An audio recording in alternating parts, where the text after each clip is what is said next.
Alrighty, let's get started. Good morning. It is my pleasure to welcome you to day 2 of the End-Stage Renal Disease National Coordinating Center National Patient and Family Engagement Learning and Action Network Summit.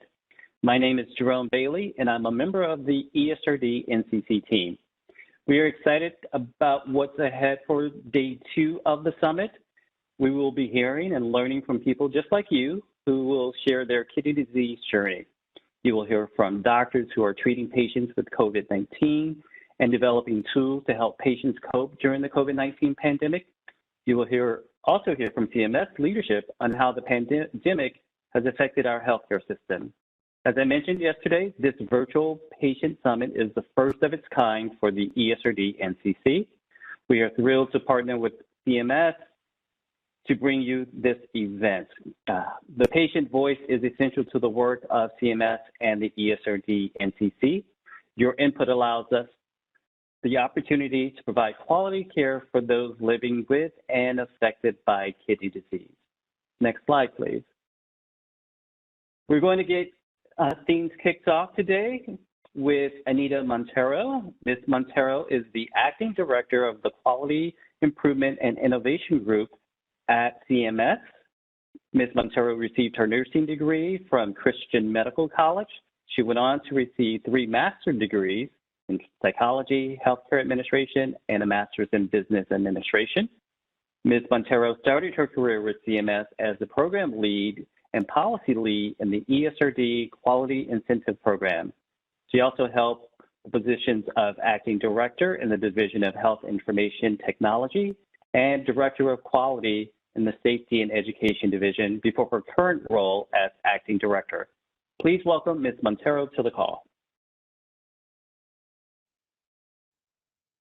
Thank you, Jerome. I appreciate that. You really just took me back when you said, I got my nursing degree from Christian Medical College. I said, oh, wow, that's amazing. And I'm so glad you mentioned my work with the ESRD folks, because this is really special, for that reason, because I can tie it to some of my experience there. So thank you for introducing me.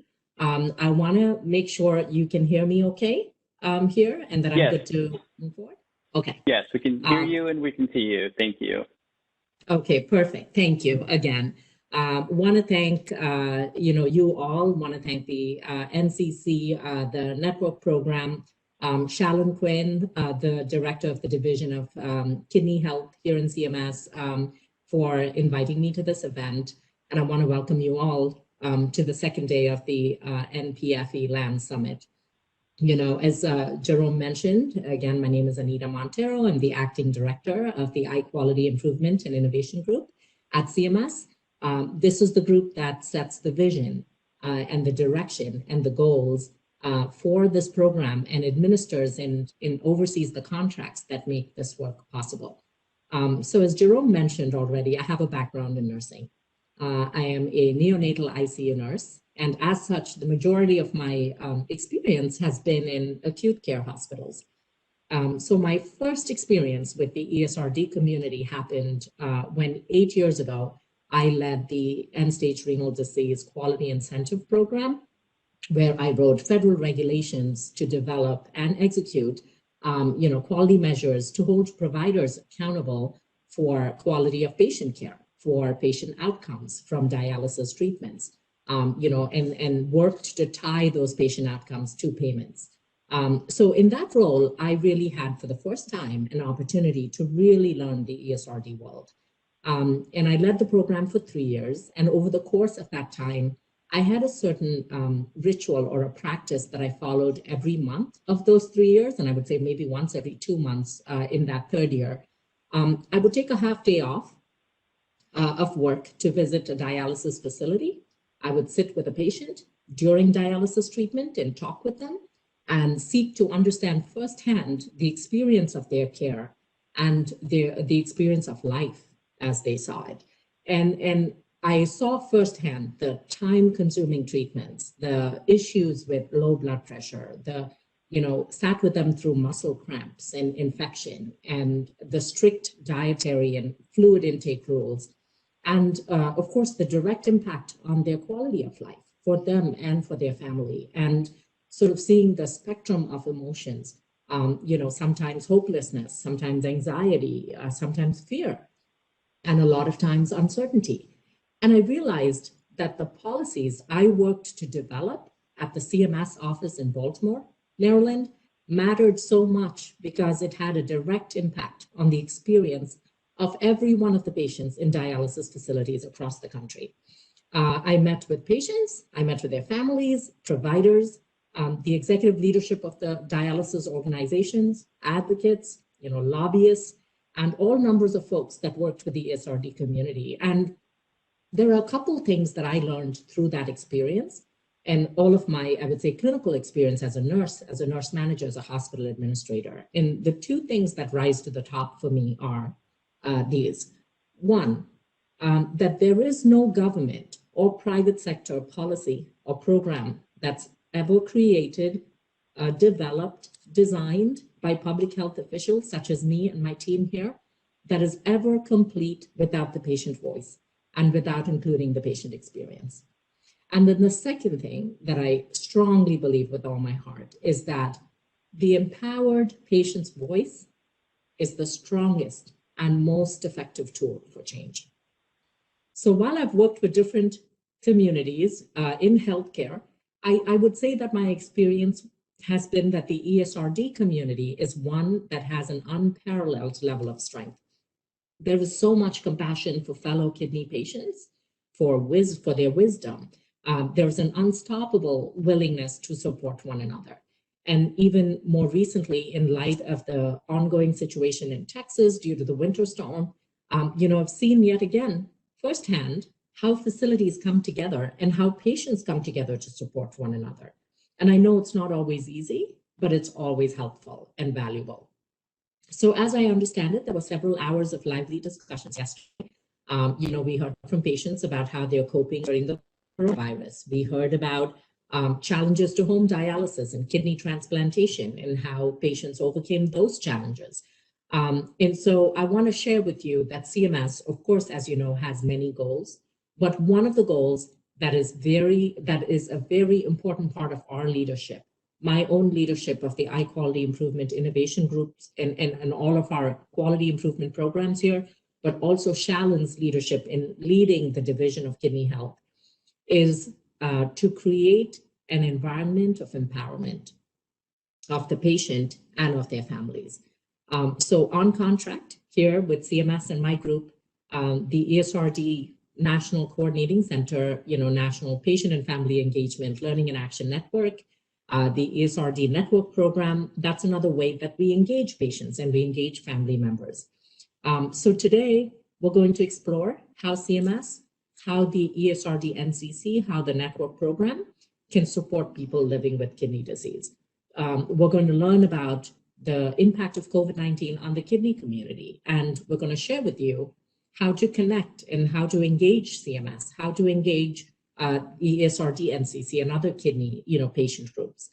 We're going to spend some time discussing more topics that are of interest to you and your families. As you know, COVID-19 remains in the forefront of our health concerns. It has challenged everything about our healthcare system.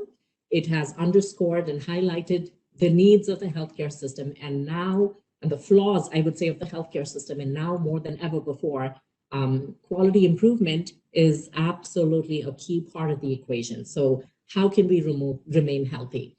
With the release of the new vaccines, we know there are many questions, and we want to provide a venue here for answering those questions.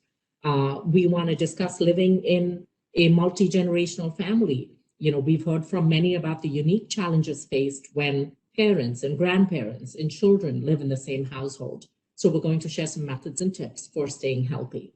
In wrapping up, I would say, we are fortunate to be partnering with you all, the kidney community organizations, to talk about, and the patient organizations to talk about your experience and to shape our policy and our programs together.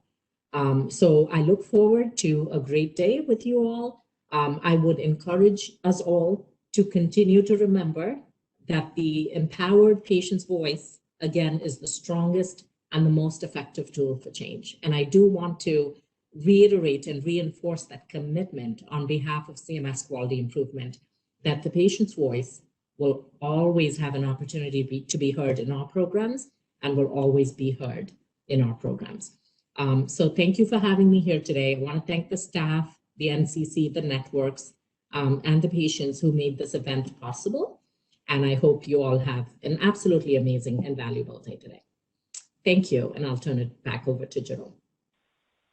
Thank you, Anita. Thank you for your words today. We really do appreciate you being with us this morning. So, Kim? Thank you, Jerome. And again, thank you, Anita. We do appreciate your excellent words. May I have the next slide, please, Matt? And again, welcome and good morning to everyone again to the second day of the NCC NPFE-LAN Summit. Yesterday was a very motivating day of dialogue and sharing. We discussed personal experiences and decisions related to home dialysis and transplantation, talked about coping mechanisms for COVID-19, and the ideology of being the captain of your care. One of our panelists talked about the following the philosophy of nothing about me without me, which relates very well to what Anita just talked about patient empowerment and being involved in your care. Nothing about me without me, the foundation of patient family-centered care, and that's exactly what we are looking to achieve here with the summit of partnering with you and gain your insights and your information to learn from you and to share with you. Today, we're looking forward to the sessions and to continue to share and learn with you. We have another dynamic day planned in partnership with you, and we are excited to begin. So if I can have the next slide. Just to recap as to what the ESRD National Coordinating Center does, we support, bring, offer, and engage, and we coordinate national activities with the ESRD network program, which includes all 18 ESRD networks. We bring together the MPFE and quality improvement activities, which are called QIAs, with the Learning Action Networks. We offer resources and educational materials for both providers and patients. So again, that's that partnership between our healthcare providers and our patients and our family members. And we engage patients and their care partners to become engaged, educated, and empowered. If I can have the next slide. And this is your MPF-LAN team. You see us not only on the video today, but also on the photo. There is my partner in crime, Jerome Bailey, and I am Kim Bittner, and we are both Associate Directors for Patient Family Engagement. I will turn it back over to Jerome. Sure. Next slide, Matt. So the ESRD NCC NPFE-LAN does a lot of great work with CMS and the ESRD networks and our patient and caregiver subject matter experts. The work of the subject matter expert touches patients in dialysis units and transplant centers across the United States. But before we get there, we want to tell you about some of the resources developed by the ESRD NCC. We put a QR code on each of these slides so that you can use your cell phone camera to directly link to each of the resources. First is the Kidney Transplant Hub. This online tool contains resources for you to consider transplant as the preferred treatment option for kidney failure. It has information on the transplant wait list, staying healthy on the wait list, the importance of connecting with others in the kidney community, and tips for staying healthy after transplant. Visit the kidneytransplanthub.com to review the information. Next slide. The staying safe in a multi-generational household has been a big hit. This handout features COVID-19 safety tips for people in homes with 2 or more age groups. We understand there are many families in this situation, so this resource will be a great benefit to you if you are in that situation. Also, today at 3 p.m., we will have a session on this topic, staying safe in a multi-generational home. So we hope you join us for that. To download this handout, visit kidneycovidinfocenter.com. Kim? Thank you, Jerome. If we could have the next slide, please. We'd also like to introduce you to a mobile-friendly web tool. If you haven't been there already, we encourage you to check it out. It's called the KidneyHub.org. On there, you will gain easy access to information such as home dialysis. We talked about it yesterday during our home dialysis session. There's also information to keep you up to date and resources for COVID-19, transplantation, telemedicine. If you use that QR code, as Jerome had talked about, you'll gain direct access by just using your cell phone, your tablet, and at your fingertips. There's directions on how to save it right on your homepage so that you can get access to the information, and we're updating it regularly. Next slide. Now, we are giving you a lot of resources and information of how to, access our information that we have on the web. We also want to let you know how to remain connected to people too, especially during COVID-19. You want to kind of keep that distance, but how do you remain connected to people? So there we have a whole handout about how to stay connected, how to talk to people through Google Duo, Google Hangouts, FaceTime. So if you're interested in learning how to do that, kind of like how we're doing it now, but there's a lot more options for you. So again, take a screenshot of that. If you're not able to do a screenshot, you can visit the NCC website. This resource is available through that website as well. Next slide. You also want to make sure that you visit credible websites. We are sending you to a lot of different resources, and we want to make sure that we give you tips on to know which ones are credible, which ones are trustworthy, what you need to watch out for. So there's several tips that we have up on the website. This one that we are sending you to is a video. So it's something that you can watch. It's nice and short. It'll give you some great tips.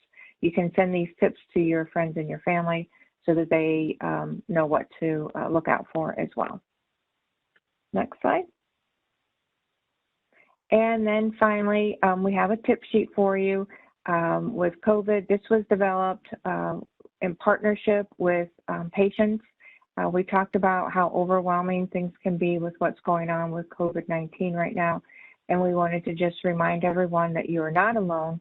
And this is a resource sheet of coping tips for people with kidney disease. These came directly from other patients so that you can relate to what they are going through as well. And again, you can visit that website there or use that QR code to access this information. Next slide. And Jerome, I turn it over to you. Sure. Now it's time to hear from you. We have some questions that we'd like your feedback on. Again, your feedback is important. We are able to use your feedback to advance our work. Let's do our first polling question, Matt. Could you go to the next slide? All right. Do you participate in any of the following social networks? So this is for all of our patients that are on the call, patients and caregivers that are on the call. Just want to get an idea of whether or not you participate on social media. You can select 1, 2, 3, or 4, or any. If you can select as many of the categories that applies to you as you like. But if you participate on social media, just give us an idea of which ones you are on. All right. Matt, do you want to try to wrap things up? I please want everyone to hit the submit button so that we can get a total. Certainly. We do have a few in progress. And again, with this one being multiple choice, it might take a little bit longer to do it. So why don't we give about 10 more seconds and then we'll start to wrap this one up. If you have started it and you haven't clicked submit yet, this is your chance to do so because we do want to hear from you. But we're going to go ahead and wrap this one up in 5, 4, 3, 2, 1. All right, and if you're in progress, you still can complete it. Jerome, it's going to take about 15 seconds or so for these results to be tallied up. And just like yesterday, we'll share them here in just a second. Yeah. And just so that everyone on the call knows, the ESRD NCC has a Twitter page. So at ESRD NCC, we have a Facebook, an Instagram, and YouTube. So looking at the results, it looks like most people are on Facebook and then YouTube. So thank you for that.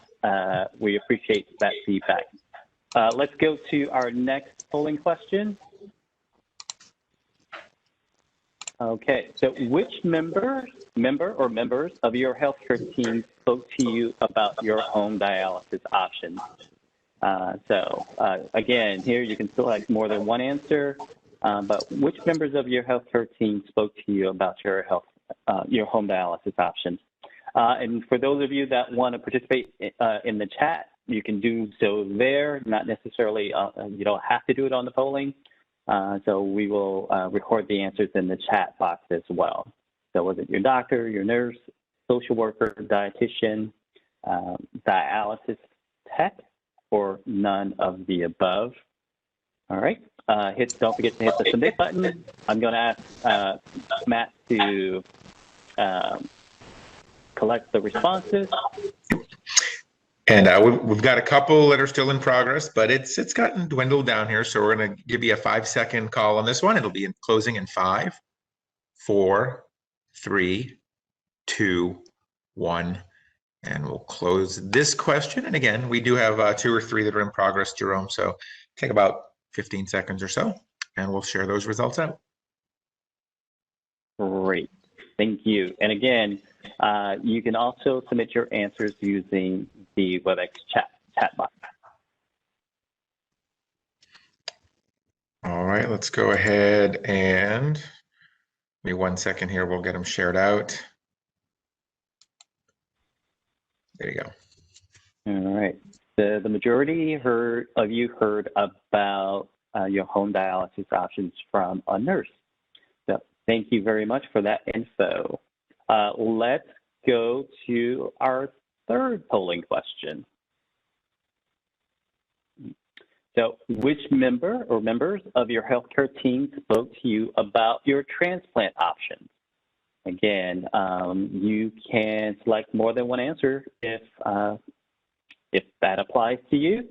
Was it your doctor, your nurse, your social worker, a dietitian, or the dialysis tech, or none of the above? And again, if you do not want to participate in the polling but still want to provide a response, you can use the chat box. All right. Don't forget to hit the submit button. Matt, let's wrap this question up. We sure will. We've got one still in progress, so let's go ahead and we'll close this polling question. Again, the usual 15-second rule applies here, and we'll share them out in just a bit. All right. In just about 5 seconds or so, we'll share these on the screen. All right.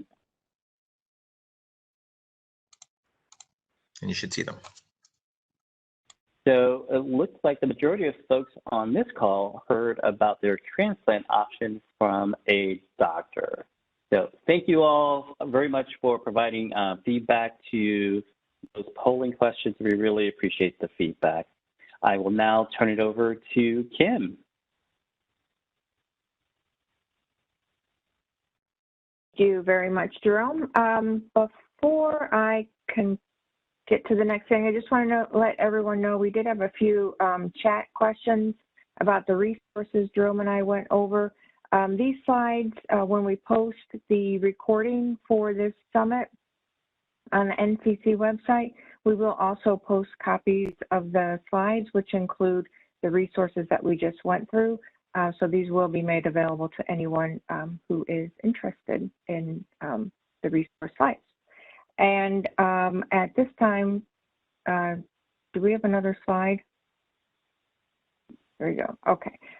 So just as a reminder, this is how you can follow us. I know Jerome was talking about social media. So this is how you can find us on Facebook, Twitter, and YouTube. And also you can find us on the website at ESRDNCC.org. So the ESRD NCC MPF-LAN does a lot of great work with CMS, the ESRD networks, and of course our patient and caregiver subject matter experts. The work of the subject matter experts touches patients in dialysis units and transplant centers across the United States. And while we get ready for our first presentation of the day, we'd like to show you 2 patient educational videos that were developed in partnership with the MPF-LAN patient and patient partners, patient care partners, subject matter experts. So Matt, I turn it over to you.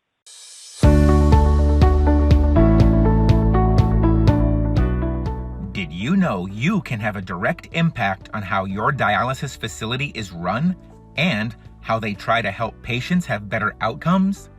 Your dialysis facility invites patients like you to take part in a quality assessment and performance improvement meeting.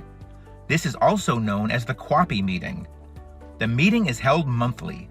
It goes over patient outcomes, safety and satisfaction, and staff morale. This meeting gives you the chance to talk with the dialysis facility staff about issues that affect patients.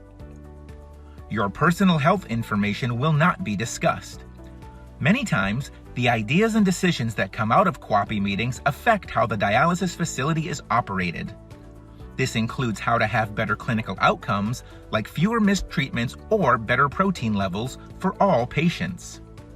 To help you prepare and clearly share the patient voice at a QAPI meeting, we asked a patient to talk about his QAPI meeting experience. What do you see as the greatest benefit to participating in a QAPI meeting? The patient being able to let the clinic and the staff know what kinds of things are right and what kinds of things are wrong. It gives you a voice. It gives you the ability to react and interact with them on a level that most people don't have access to. What concerns did you share with your healthcare teams during the QAPI meeting? There was the question of being understaffed. This was an issue with the dialysis clinic. It has since been addressed and taken care of. What advice would you give patients about partnering in QAPI meetings? Be honest, be concise, go in knowing what you want to talk about. Have a pretty clear idea, and get it across as simply but as maturely as possible. It's not about blame or he said, she said. It's about working with your clinic on the things that you have issues with, but you want to also just in turn let them know what you like, what's going well. Here's a bit of background regarding QAPI meetings. In most cases, you will only be in the meeting for the first 15 minutes. You will not hear other patients' personal information, and you should not share other patients' information. You will be asked to share your ideas for improving patient engagement and care. The dialysis staff may ask you to share more about your experiences. They want to hear what you have to say. The questions are meant to help the staff make the dialysis experience better for all patients. You will not be punished for your thoughts. Remember, this is a safe place to share what you think. Tell others about your QAPI meeting experience. This will encourage more patients to attend and share their ideas and talk about their experiences.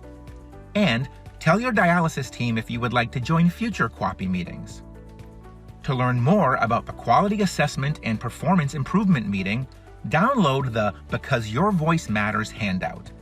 Visit the patient section of the ESRD NCC website at www.esrdncc.org.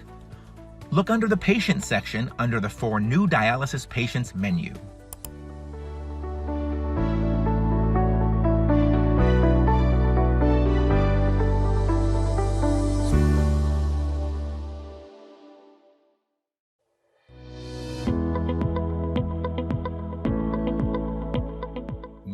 kidney disease and treatment may be overwhelming, so finding the right treatment is important.